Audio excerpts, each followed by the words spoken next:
Mungkin dokter, mungkin langsung aja ke to the point-nya. Sudah beredar diri dokter sudah mualaf. Mungkin seperti apa sih dok pada akhirnya membagi kabar bahagia ini ke khalayak ramai? Oke, pertama halo teman-teman semuanya, assalamualaikum semuanya.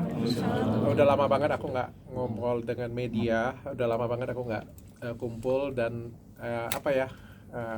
ngomong di media seperti ini ya. Terakhir kali itu di hijab itu pun karena aku buka usaha sebenarnya. Sudah lama banget nggak kasih statement ya. Di sini aku kasih tahu bahwa sebenarnya sejak 2 tahun, benar berita yang beredar, sejak 2 tahun yang lalu aku tuh sudah Islam, dan selama 2 tahun ini aku belajar Islam, dan sampai sekarang juga aku masih belajar tentang Islam.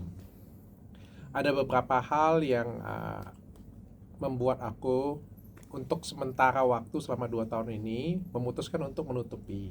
Sebenarnya dari awal itu aku diajarkan oleh Ustadz Dery dan dibimbing oleh Ustadz Felix Xiao. Mungkin beberapa kita sudah tahu, itu terlihat jelas lah ya. Dan aku meminta mereka berdua untuk merahasiakan hal ini. Ada beberapa alasan. Yang pertama, karena aku tidak ingin menyakiti hati orang lain. Karena bagaimanapun juga keluargaku adalah keluarga non-muslim, aku harus menjaga perasaan mereka. Dan aku juga punya alasan tersendiri untuk lebih berhati-hati dalam bersikap, berbuat, dan lain sebagainya. Aku tidak ingin ketika aku masuk Islam, aku malah menyakiti orang lain, apalagi menyakiti keluargaku. Dan aku nggak mau itu banget ya. Karena itu menurutku adalah hal yang privat antara aku dengan Allah, dengan Tuhan ya. Jadi aku nggak mau ketika aku agama Islam tapi malah nyakitin orang lain ya. Menurutku itu tidak bijaksana. Yang kedua, aku tidak ingin dicap untuk mencari eksistensi terkenal karena Islam. Aku nggak mau. Aku bilang dengan Ustadz Felix Xiao itu sebenarnya ada di, aku nggak tahu ya, episode 1 atau episode 2, karena kemarin kita ada take episode lagi. Aku ada ngomong dengan beliau itu 1 tahun yang lalu ya. 1 tahun yang lalu aku ngomong bahwa aku tidak ingin dikenal karena aku tuh Islam, karena aku mualaf. Aku nggak mau. Aku pengen dikenal karena prestasi aku pengen dikenal karena karya aku pengen dikenal karena memang diriku. Dan agama itu adalah privat aku dengan Tuhan. Yang ketiga, aku pengen kasih edukasi ke masyarakat tentang agama Islam. Aku pengen ikut berdakwah, tapi dengan caraku. Aku kan bukan ustadz, ilmu keagamaanku juga rendah banget. Jadi aku pengen bikin acara dengan teman-teman, dan itu aku buktikan dengan karya. Jadi ini hasil selama 2 tahun yang aku lakukan. Jadi aku bikin podcast, dan podcastku juga konsepnya berbeda. Kalau semua orang bikin podcast, mungkin narasinya adalah Islam dengan Islam, sudah Muslim dengan Muslim ya. Menurut aku sudah hal yang biasa. Dan aku pengen bikin satu POV di mana satu orangnya ini non-Muslim dan ngeyel. Dan akulah yang akan menjadi orang yang ngeyel itu, yang akan bertanya dengan kekritisanku, pertanyaan dengan kebodohanku, pertanyaan dengan semua pertanyaan-pertanyaan yang liar ada di masyarakat aku tanyakan. Dan pada waktu itu Ustadz Felix dan teman-teman ustadzku yang lain itu semuanya support banget ya, semuanya support dan bimbing aku. Makanya aku bilang pada waktu download aku bikin tahun lalu itu adalah karya sebenarnya, itu adalah satu karya. Meskipun mungkin ada beberapa dari teman-teman meragukan atau dari teman-teman justru bilang wah ini malah melecehkan. Menurut aku enggak ya. Mungkin justru karena program itulah orang-orang yang tidak mengenal Islam jadi lebih mengenal. Kan ada program-program tertentu. Mungkin ada teman-teman yang sudah Islam pengen belajar. Ada orang yang di luar sana yang belum kenal pengen belajar. Nah, aku pengen bikin forum seperti itu sebenarnya. Namun kan apa yang terjadi belakangan ini kan cukup nggak enak didengar ya. Dikatakan aku mencari nama atau apa, mencari uang atau apapun lah itu ya. Dan menurutku itu tidak baik dan tidak benar. Maka kemarin juga aku sudah diskusi dengan keluarga, minta izin juga dengan keluarga, dan akhirnya diizinkan. Dan menurutku ini adalah momen yang tepat untuk aku mengumumkan. Jadi sekali lagi mudah-mudahan ini nggak jadi fitnah lagi kemana-mana. Aku sudah belajar dan sudah Islam juga sejak 2 tahun yang lalu, bukan baru-baru ini. Dan itu juga sudah diaminkan dan sudah diperdengarkan juga oleh kedua guruku ya. Jadi ini nggak sepihak klaim ya. Dan mudah-mudahan aku terus ke depan bisa berkarya. Dok, persisnya kapan sih dok? Ini kan gini dok ya, Tanggal... persis gini. Tak ingat aku. Begini dok, saya ucapin selamat ya. Terima kasih. Alhamdulillah. Pernyataan dokter kan mematahkan asumsi-asumsi yang bahkan dari rival dokter ya, yang merasa diri rival sih, ya kan. Dan juga mematahkan video yang foto yang ada di gereja waktu itu. Nah, sampai detik ini dokter kan masih dibilang apa ya dok, bukan mencari keuntungan tapi memain-mainkan. Gitu. Berpengaruh gak sih dok sama yang lagi istiqomahnya sekarang gitu? Kalau berpengaruh atau tidak, bagi aku tidak masalah. Pengaruh sih, pengaruh. Kalau ke bisnis itu sangat pengaruh. Ke diri aku pengaruh. Banyak komentar, buktinya kan banyak beberapa komentar-komentar jelek, orang berpandangan jelek ya. Tapi ke pribadi aku sendiri, ke perasaanku itu nggak pengaruh. Kalau ke perasaanku, alhamdulillah sejak aku banyak belajar, aku cukup bijaksana dan ngelihat ini sebagai ujian hidupku, sebagai kesempatan aku untuk naik kelas, jadi lebih baik lagi. Jadi kalau aku pribadi sih nggak ada masalah ya. Dan yang aku pengen tunjukkan di sini, ini adalah karyaku. Kalau kalian kemarin kan beberapa fitnah bilang mungkin mencari exit, mencari eksistensi, mencari uang. Aku sudah lakukan ini 2 tahun loh. Kalau aku pengen cari exit, mungkin 2 tahun yang lalu aku sudah umumkan. Kalau memang aku cari tenar, mungkin dari 2 tahun yang lalu sudah aku umumkan. Tapi kan ini enggak. Dan kalau misalnya, aku pun juga nggak ada niat sih sebenarnya untuk berbicara dengan media seperti ini ya. Karena nggak ada guna, ini kan hubunganku dengan Tuhan ya, nggak ada. Aku mau ngomong di depan kamera, nggak juga urusanku sih sebenarnya, nggak ada masalah.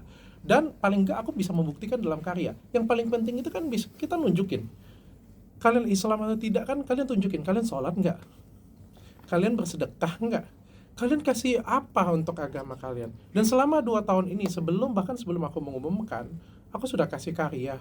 Aku sudah podcast berapa banyak ustadz yang aku datangkan, berapa banyak yang paling enggak aku nggak tahu ya. Mungkin kalian bisa nilai bermanfaat nggak untuk kalian. Aku bikin brand hijab. Bukan hijab dulu baru aku muslim kayak gitu ya. Aku bikin karena apa? Aku pengen bikin karya. Aku pengen tunjukkan dulu karyaku. Bahwa inilah konsistensiku, inilah bentuk kekonsistensianku di agama Islam. Dok, alasannya apa sih dok kalau boleh tahu dulu awal kali terpanggil? Ya, hidayahnya mungkin Hidayah, ketika hidayah waktu untuk masuk apa? Karena kan Islam. kita tahu kan dokter mungkin ketika di agama yang lama cukup taat. Enggak juga sih. Enggak juga. Oke. Apa dok? Apa dok?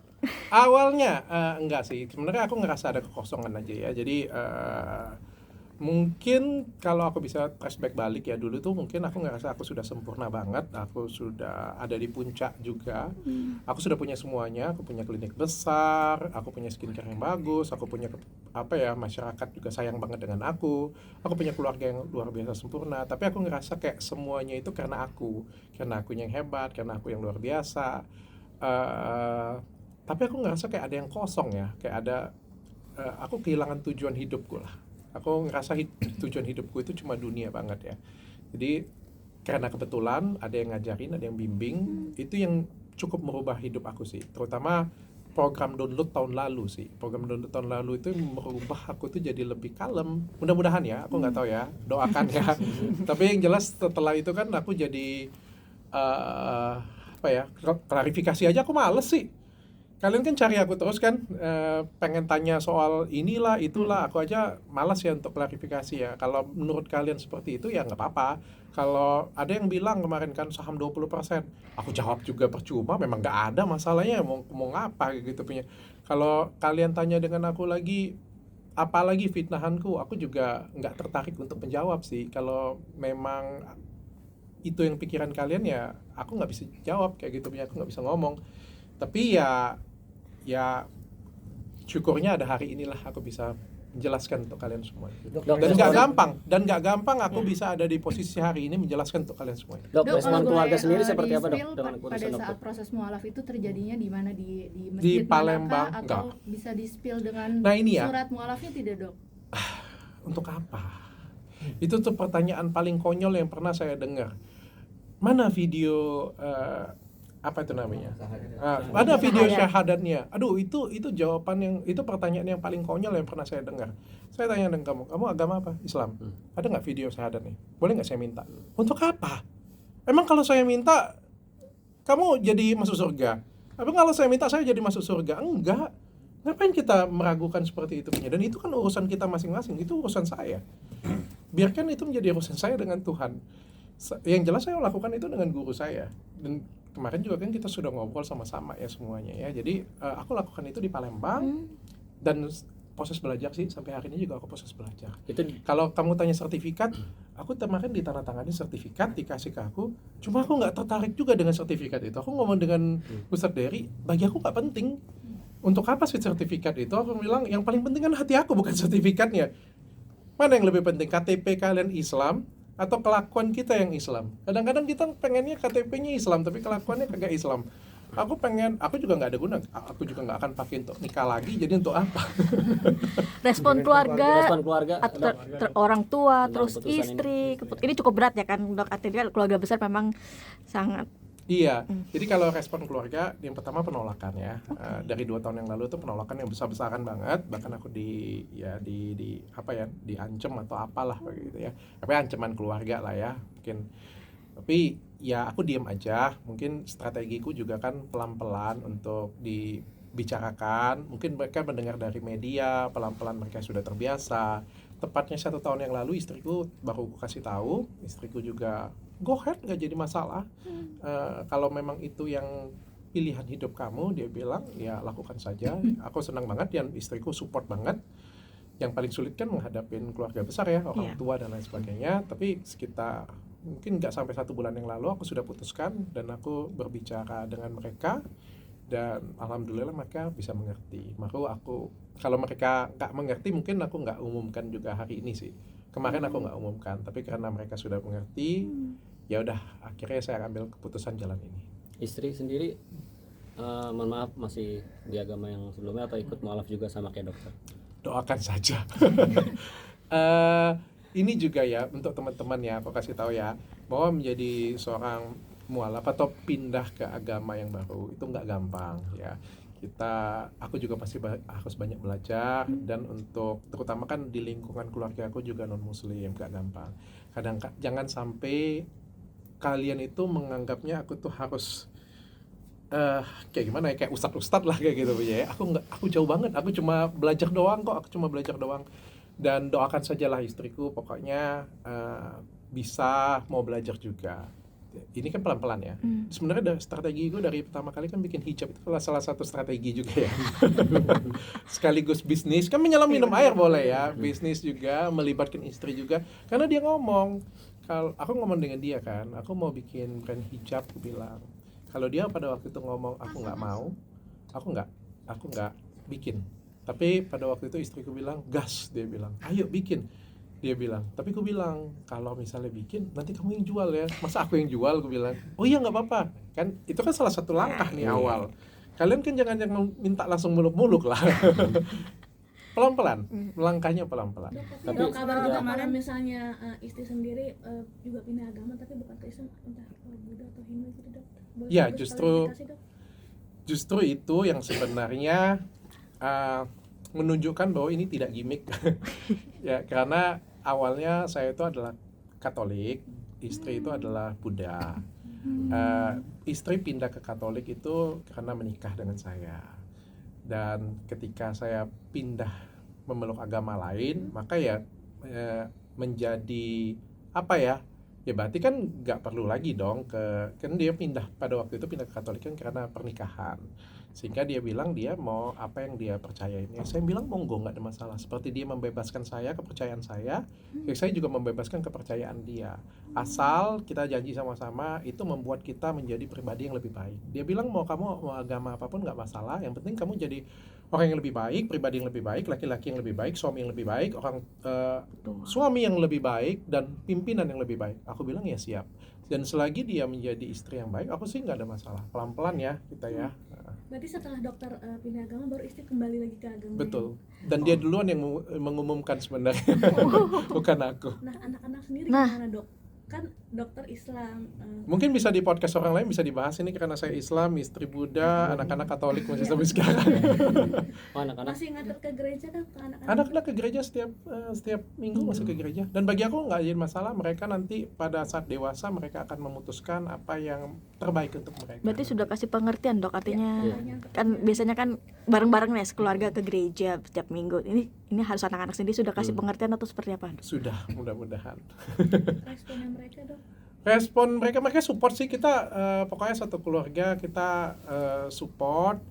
Ya ini kan kebebasan ya, karena sebenarnya ini masalah kepercayaan ya bagi aku, dan aku minta tolong banget dengan masyarakat juga nggak usah terlalu diributkan masalah seperti ini punya, karena sekali lagi pindah itu nggak gampang, kita perlu penyesuaian, jangan sampai nanti orang-orang di luar sana itu membenci cuma karena kita yang nyinyir kayak gitu, padahal kan kita harus mengerti satu sama lain kesulitan orang ya. Dok, bulan puasa ini gimana? Sudah belajar puasa atau Kedua berarti. Sudah, meskipun masih bolong-bolong, dan aku juga pengen bantah satu fitnah juga ya, karena banyak orang yang fitnah kayak gitu punya ya, bahwa itu aku berpura-pura atau apa ya. Mau itu berpura-pura atau enggak ya cuma akulah yang tahu ya. Aku juga bukan orang yang 100% taat, aku nggak langsung haji besok, enggak juga ya. Aku jadi tetap Dr. Richard apa adanya, seperti ya aku masih belajar lah, masih jauh banget dari apa adanya. Dan ini bukan Ramadanku yang pertama, ini Ramadanku yang kedua sebenarnya. Dok, sensasi mungkin bangun sahur nih ya, kan biasanya kan nggak pernah sahur nih sebelum di agama sebelumnya itu bangun harus pagi banget gitu, gimana dok? Terus Saya biasa bangun pagi. Saya orangnya morning person dan biasa bangun pagi. Jam 3 juga makan udah apa dok bangun, biasanya kalau sahur? Saya biasa bangun pagi. Saya kerja dari pagi, dari subuh saya sudah kerja. Untuk sahur biasanya makan apa dok? Sekarang menu-menunya? Sama sih, masih seperti manusia pada umumnya. Gak ada perubahan. Saya juga bukan sultan, jadi makan pada umumnya saja. Dokter, izin klarifikasi. Ya. Ini soal foto yang beredar 2 tahun lalu. Pada saat itu buat mengatakan foto tersebut dokter masih merayakan Hari Raya Natal, dok. Mungkin klarifikasi ini seperti apa, dok, dengan adanya foto-foto tersebut yang beredar gitu. Oke, ada beberapa sebenarnya yang sentimen yang fitnah ya jatuhnya ya. Yang pertama ucapan Natal saya di Desember lalu ya, itu foto di Sagrada Familia itu di Barcelona, itu dalam tidak keadaan misa, dan foto tersebut tuh diambil tahun 2022 akhir, dan tahun 2023 itu saya mengucapkan selamat Natal juga menggunakan foto itu, Desember 2024 juga menggunakan dengan foto itu, namun mungkin digoreng-goreng dan dibawa penggiringan opini seolah-olah ya apapun dah kayak gitu ya. Saya juga menghormati banget keluarga saya yang non muslim, maka ya saya cuma ngomong bahwa itu foto tahun 2022. Dan saya juga kemarin ngomong dengan Ustadz Felixio, dengan Ustadz Dery, ya bagi mereka juga nggak ada masalah kok foto di gereja, mereka juga ada foto di depan gereja juga. yang podcast sama Pendeta Gilbert kan ketika itu beredar keluar itu juga kan, dok? Ya Podcastnya. itulah namanya penggiringan opini ya. Waktu di Pendeta Gilbert saya sudah jelaskan pada waktu itu, beliau mengundang saya itu memberikan motivasi untuk anak-anak muda. Ya mereka menilai saya sebagai seorang pengusaha yang cukup punya prestasi, punya karya, mereka datang dan untuk kasih motivasi mereka, karena katanya anak-anak Gen Z ini katanya lembek-lembek semuanya. Oke, saya kasih motivasi, cukup sampai di situ aja. Saya ada beberapa mungkin pernyataan saya yang sedikit slip di lidah saya, mungkin karena saya juga masih baru, masih belum terbiasa, saya minta maaf. Tapi saya apa adanya aja sih. Dok, selama 2 tahun ini prosesnya seperti apa? Mungkin udah bisa apa aja mungkin dok berbagi gitu, kayak sholat mungkin sudah baca-bacaannya gitu, Al-Fatihah segala macam. Ada yang sudah bisa, ada yang belum bisa. Masih bolong-bolong, masih harus belajar. Berarti yang mengajarkan dokter, Ustadz Ustadz Dery dok. Ustadz Dery mau ajak dokter untuk naik haji. Aduh ampun. Kadang-kadang aku yang bikin ini nih, harapan orang tinggi banget. Kalian begitu tahu Ustadz Dery kemarin ngepost ya, Dr. Richard itu adalah seorang muslim. Orang tahu nggak siapa yang ngechat aku? Ustadz Halid Wasalama, ayo kita umroh bersama. Saya bilang, kenapa harapan orang tinggi banget ke gue ya. Sabar Pak, pelan-pelan. Belajarnya pelan-pelan, merangkak dulu, pelan-pelan, nyaman dulu ya. Dok, pada saat menjadi mualaf di Palembang ya 2 tahun lalu itu, Saya takut lama-lama saya disuruh mimpin ngaji ya lama-lama. saksinya siapa aja sih dok pada saat itu? Ada saksi mungkin selain Ustadz Dery? Ada karyawan saya aja sih dengan Ustadz Dery pada waktu itu. Dok, kemarin kan kerasa kosong ya. Sekarang apa sih yang dirasa gitu, mungkin ucapan-ucapan apa dari Ustadz Dery atau Ustadz Felix yang bikin adem atau seperti apa gitu, Dok? Secara umum sih saya ngerasa lebih tenang ya. Jadi kayak di tahun 2024 kemarin kan aku ngadepin badai juga yang bahkan lebih besar dari sebelum aku masuk Islam ya. Ada banyak masalah yang datang, tapi ada banyak fitnah, penggiringan opini, ya, berita-berita yang dibuat, semuanya tuh salah ya. Kayak ada yang ngomong Islam itu kan sudah jelas ya. Aku bisa buktikan di sini bahwa itu adalah fitnah. ada penggiringan opini yang luar biasa besar, ada yang ngomongin izin praktek gak ada, pokoknya penggiringan opini gila-gilaan lah pada waktu itu. Tapi yang luar biasa kan saya cukup tenang ya, bahkan saya nggak panggil media, saya nggak ngomong. Biasanya kan kalau dulu waktu Mbak Kartika Putri, kita kumpul lagi sih gitu ya. Ya ini malah banyak yang ngomong, Dr. Richard dulu ngomong terus, kalau kayak sekarang aku juga males sih. Ya maksudnya aku sudah buat karya, kalau kalian masih bisa digiring opini yang seperti itu punya, ya bukan salah aku. Aku kan sudah selama ini bikin karya, bikin download 30 episode. Aku berapa banyak bikin kajian online ya aku ngomong ya. Berapa banyak skincareku yang kalian bisa pegang sendiri. Emang aku coret pakai spidol? Kagak. Waktu aku jual, aku tunjukin, gak ada yang aku sumputin kayak gini punya kan. Atau aku jual, aku bohong kayak gitu kan, aku sembunyiin. Nggak ada aku buat seperti itu. Semuanya aku apa ada yang aku jual, ya aku tunjukin apa yang aku jual, apa yang aku tunjukin. Tapi kan somehow terjadi beberapa penggiringan opini dan berhasil ke masyarakat. Ya nggak apa-apa, aku terima itu sebagai ujian hidup aku. Suatu hari juga fakta akan terbuka, suatu hari juga kebenaran pasti akan timbul, akan muncul seperti hari ini. Ya jadi pahala aja lah untuk aku. Masih kerasa jumawa nggak sih, Dok? Enggak lah, aku ngapain jumawa, aku enggak jumawa. Dokter sebelumnya kan kayak semua ini gara-gara aku segala macam. Kalau sekarang gitu ngerasanya? Sekarang aku ngerasanya apa ya, tenang aja, bijaksana. Aku ada ngerasa sedih sih. Yang bikin aku sedih itu sebenarnya karyawan-karyawanku ya. Yang aku khawatirin sebenarnya karyawan-karyawanku. Kalau aku sih sendiri sih nggak ada masalah ya. Mau dihancurkan sampai ke tanah sekalipun, mau dihancurkan sampai apapun juga, aku nggak takut sedikit pun, karena ya aku sudah cukup punya tabungan juga, aku juga punya cukup banyak juga fondasi ya, aku juga bisa melindungi anak istriku dengan baik. Tapi yang aku takutin ini sebenarnya karyawan aku ya. Di situ yang aku tiba-tiba aku sadar bahwa ternyata aku sayang banget dengan karyawanku. Hikmah di tahun 2024 adalah aku sadar bahwa ternyata aku tuh sayang banget dengan karyawan aku. Waktu meeting tahunan kemarin di bulan Desember, aku ngelihat karyawanku masing-masing satu-satu maju, nangis, mereka ngerasa sedih. Mereka tuh ngerasa sedih tuh karena kita nggak rasa ada sesuatu, ada yang salah, tapi dizolimin, merasa orang takut, menghindar. Itu yang buat aku nangis ya. Itu yang buat aku nangis. Aku sedih banget karyawan aku kehilangan kebanggaannya, dimana mereka selama ini kan bangga ya. Saya kerja di Athena, saya kerja dengan Dr. Richard, semua produknya bagus, semua ininya bagus. Dr. Richard juga sering kasih edukasi ke masyarakat. Tiba-tiba ada penggiringan opini seperti ini punya, saya pun juga ngerasa sedih dan saya ngerasa malu dengan karyawan. Maka itu saya putuskan, saya akan dedikasikan hidup saya lebih untuk bangun usaha saya akan fokus ke bisnis saya saja, saya nggak akan ngurusin yang lain lagi. Saya akan berhenti review, saya akan fokus di bisnis saya, bukan untuk saya. Kalaupun suatu hari nanti saya akan jadi lebih besar, jadi lebih tinggi lagi dari hari ini, saya lakukan ini untuk karyawan-karyawan saya.